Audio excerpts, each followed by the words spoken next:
Hello guys, कैसे हैं आप सभी। आज हम पढ़ेंगे सरल रेखा में गति। ये न्यू चैप्टर है हमारा सरल रेखा में गति, मोशन इन स्ट्रेट लाइन। ये चैप्टर रहेगा हमारा। तो इसमें सबसे पहला हमको जानना है गति अवस्था क्या होती है। गति अवस्था, गति अवस्था होती क्या है, यानी कि मोशन पोजीशन क्या है। अब जरा समझिए मोशन पोजीशन क्या है। यदि कोई वस्तु समय के साथ, यूँ कहें यदि कोई वस्तु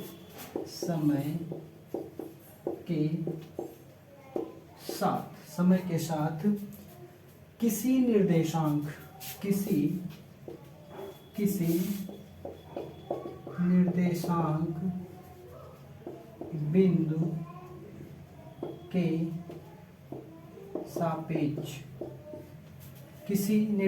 बिंदु के सापेक्ष अपनी स्थिति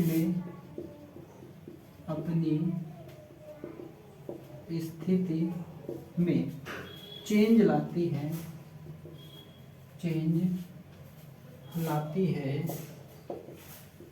तो इसे गति अवस्था कहते हैं। क्या कहते हैं?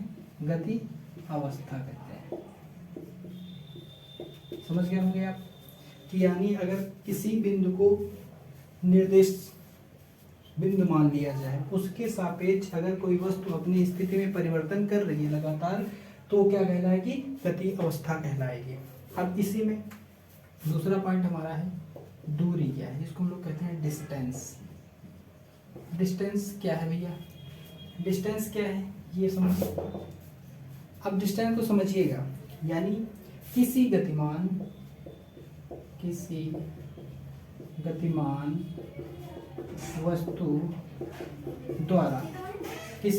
वस्तु द्वारा किसी मार्ग में, या फिर यूँ कह लीजिए किसी गतिमान वस्तु द्वारा तय किए गए मार्ग की लंबाई को दूरी कहते हैं। ठीक है, आपको समझ पाए होंगे कि दूरी क्या है, यानी किसी गतिमान वस्तु द्वारा तय किए गए मार्ग की लंबाई को दूरी कहते हैं, डिस्टेंस कहते हैं। अब अगला पॉइंट इसी में है भैया। अगला पॉइंट है हमारा 4। अगला पॉइंट हमारा है अपन, जिसको हम लोग कहते हैं डिस्प्लेसमेंट। आखिर विस्थापन क्या है? अब जरा समझिएगा इसको। एक लाइन में इसकी परिभाषा है स्थिति सदिश में परिवर्तन को विस्थापन कहते हैं। क्या कहते हैं भैया? विस्थापन कहते हैं। सबसे पहली बात, स्थित सदिश में परिवर्तन को विस्थापन कहते हैं। दूसरा, इसमें जो डिनोटेड पॉइंट है, यह कैसी राशि है? सदिश राशि है। दूसरा पॉइंट इसका मुख्य है, इसका मान शून्य व ऋणात्मक हो सकता है। यानी इसका मान शून्य भी हो सकता है और ऋणात्मक भी हो सकता है। तीसरा पॉइंट, जिसका जो मात्रक होगा, मात्रक तो दूरी के मात्रक के समान ही होता है। इसका मात्रक होगा भैया मीटर में ही ये मापा जाएगा। MKS पद्धति का है, MKS पद्धति का है ये मात्रक, राइट। अगली ये सदिश राशि है। सबसे मुख्य बात ये है, इसका मान 0 और ऋणात्मक हो सकता है। मात्रक मीटर, यानी मीटर में मापा जाए। अब जरा समझिए होता क्या विस्थापन। मान लीजिए कोई व्यक्ति A है, यहाँ से चलना प्रारंभ करता है और इधर से चलते हुए B, यानी B बिंदु पर पहुंच जाता है। यानी व्यक्ति A है, ठीक है, इसको मानेंगे P, इसको मान लेते हैं Q। व्यक्ति A जो है यहाँ से चलकर बिंदु Q तक पहुँच जाता है, तो इसके बीच जो ये तय किया गया मार्ग है, P व Q के बीच, यही आपका विस्थापन होगा। PQ ये आपका हो जाएगा विस्थापन। अगर यही व्यक्ति Q से पुनः अपने इनिशियल पॉइंट पे आ जाए, Q से पुनः इनिशियल पॉइंट पे आ जाएगा, तो आपका विस्थापन जो हो जाएगा वो हो जाएगा भैया शून्य हो जाएगा। क्या हो जाएगा? विस्थापन शून्य हो जाएगा, क्योंकि जब हम यहाँ से गए तो मान लीजिए क्या हुआ, PQ हो गया। यहाँ से गए, यूँ समझिए आप, यहाँ से यहाँ तक हम 4 मीटर की दूरी तय किए, यहाँ से P से Q तक 4 मीटर की दूरी तय किए, तो प्लस का 4 होगा। और जब यहाँ से दिशा हमने चेंज की, इधर जा रहे थे, दिशा हमारी परिवर्तित हो गई, तो इसके आगे ऋणात्मक चिन्ह लग जाएगा। और 4 मीटर की दूरी तय की, तो आपका विस्थापन क्या हो गया? शून्य। इसलिए विस्थापन शून्य हो जाता है, लेकिन दूरी शून्य नहीं होती। दूसरी चीज़ क्या है, अगर किस इनिशियल बिंदु के और इधर हम चलना स्टार्ट करते हैं, तो विस्थापन हमारा क्या हो जाएगा भैया? विस्थापन हमारा ऋणात्मक हो जाएगा। कैसा हो जाएगा? ऋणात्मक हो जाएगा विस्थापन हमारा, ऋणात्मक। अब आप इस बात को समझ गए होंगे विस्थापन कैसे ऋणात्मक होता है। अगला पॉइंट है हमारा चाल। चाल जिसको हम लोग कहते हैं स्पीड। सबसे पहली बात, इसकी परिभाषा पहले हम जानते हैं। सबसे पहले इसकी परिभाषा जानेंगे, गर्मी बहुत है भाई आज। किसी गतिमान, परिभाषा लिखते जाइए साथ में, किसी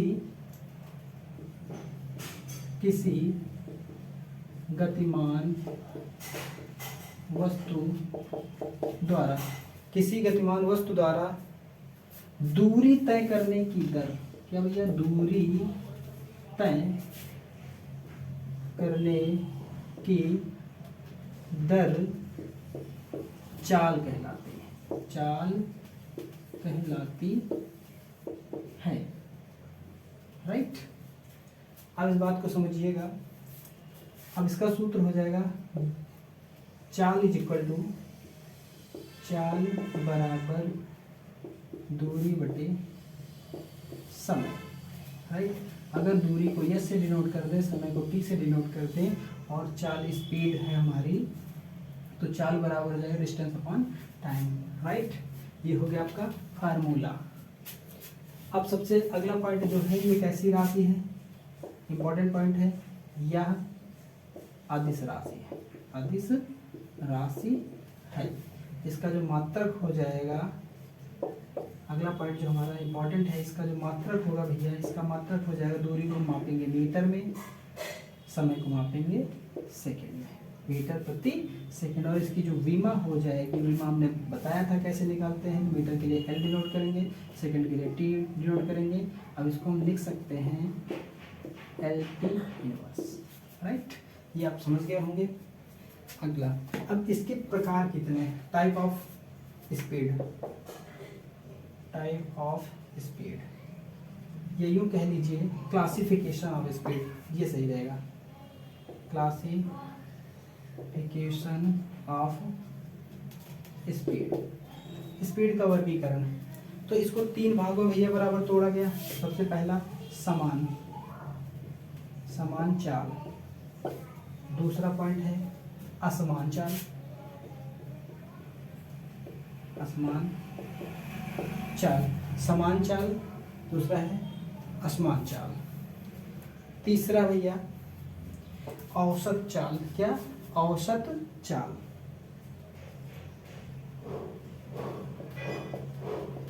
चाल, औसत चाल। इस बात को आप समझ गए होंगे।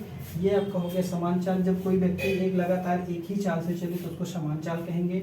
असमान चाल क्या? बीच में वो घटता बढ़ता रहे, ठीक है, तो उसको असमान चाल कहेंगे। औसत चाल क्या होता है? सभी चालों का जो औसत अगर निकाल दिया जाए, ठीक है, जितनी भी चालें हैं, कभी 4 चला, 4 किलोमीटर पर घंटे की रफ्तार से चला, कभी 5 किलोमीटर पर घंटे की रफ्तार से चला, इस हिसाब से सभी चालों का अगर हम एवरेज निकाल दें, ठीक है, तो ये हमारी हो जाएगी औसत चाल। इनको लिखवाने की जरूरत नहीं है, आप समझ गए होंगे। अगला पॉइंट जो हमारे पास आता है वो आता है वेग। इंपॉर्टेंट पॉइंट भैया, वेग, जिसको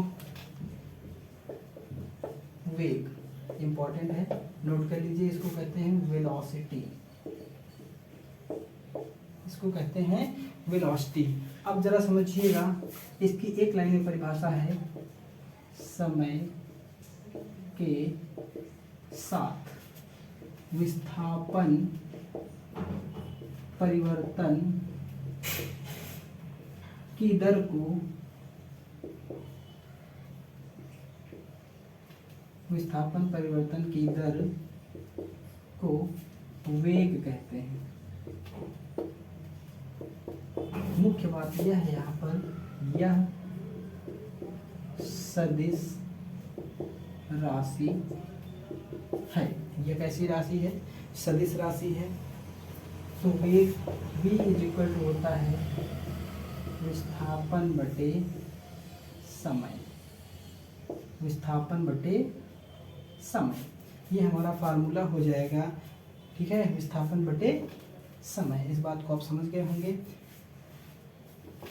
अब जरा समझिए अगला जो हमारा पॉइंट है, ये राशि हो गई आपकी सदिश राशि।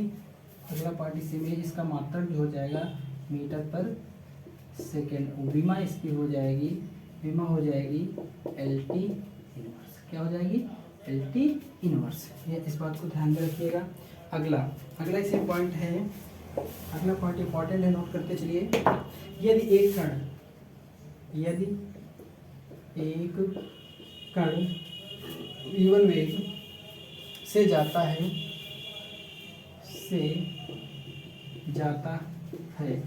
तथा v2 वेग से आता है, ध्यान दीजिएगा, v1 वेग से जाता है और v2 वेग से आता है, तब एवरेज वेलोसिटी जो होगी, तब औसत वेग आपका क्या होगा? अगर हम लिखें v avg यानी एवरेज वेलोसिटी आपकी हो जाएगी 2v1 v2 अपान v1 प्लस v2। इस बात का ध्यान रखिएगा, इंपॉर्टेंट सूत्र है, राइट, इंपॉर्टेंट है। अगला है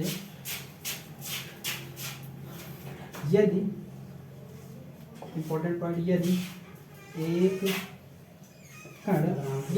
कण समान समयांतरालों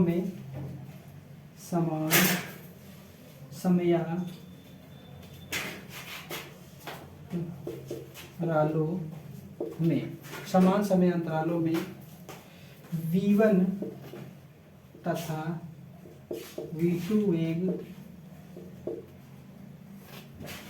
वेग से चलता है, तब आपका जो एवरेज वेग होगा यानी औसत वेग आपका हो जाएगा, जरा यहाँ फार्मूले पे गौर करिएगा, v1 प्लस v2 बाई 2, तब औसत वेग। अगर यहाँ ध्यान देने वाली बात यह है कि एक कण है समान समयांतरालों में, यानी टाइम के यहाँ पर टाइम का क्या है, टाइम समान है, तो फार्मूला आपका ये लगेगा जो सामान्य फार्मूला एवरेज के लिए लगाया जाता है मैथमेटिकली। अगला टॉपिक हमारा होगा ताक्षणिक वेग। क्या भैया? इंस्टेंटेनियस। सबसे पहले क्लासिफिकेशन ऑफ वेलोसिटी जरा समझ लीजिए।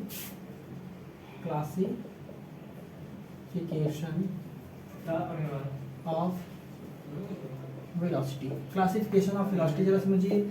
सेम चाल वाले ही भाग हैं, ठीक है, सेम वही पार्ट हैं जो हमने चाल में करवाए थे। समान वेग, दूसरा असमान वेग, ठीक है, तीसरा औसत वेग, चौथा ताक्षणिक।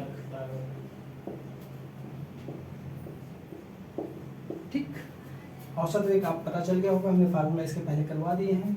समान वेग लगातार एक ही वेग से चलना, असमान वेग क्या बीच बीच में आगे पीछे करना, कम ज्यादा करना। उसके बाद औसत वेग अभी आपने पढ़ा है। ताक्षणिक वेग इंस्टेंटेनियस जिसको कहते हैं,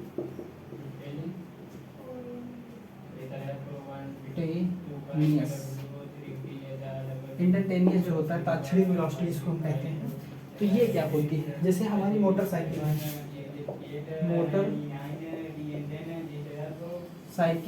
मोटरसाइकिल का जो स्पीडोमीटर होता है,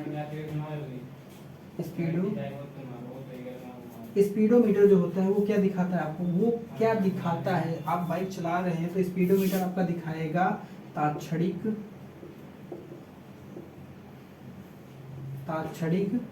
वेग को, क्या तात्क्षणिक वेग को दिखाएगा। इस बात का ध्यान रखना है, इंपॉर्टेंट क्वेश्चन यहाँ से बनता है कि आपका जो स्पीडोमीटर है मोटरसाइकिल का वो क्या दिखाता है, तात्क्षणिक वेग को बताता है भैया। अब जरा समझिएगा होता क्या है। अब तात्क्षणिक वेग, सबसे पहले हेडलाइन डाल लूँ, तात्क्षणिक इंपॉर्टेंट है, तात्क्षणिक वेग, इंस्टेंटेनियस वेलोसिटी। इंस्टेंटेनियस वेलोसिटी होती क्या भैया, यानी किसी क्षण वस्तु द्वारा चला गया वेग या चली गई चाल, किसी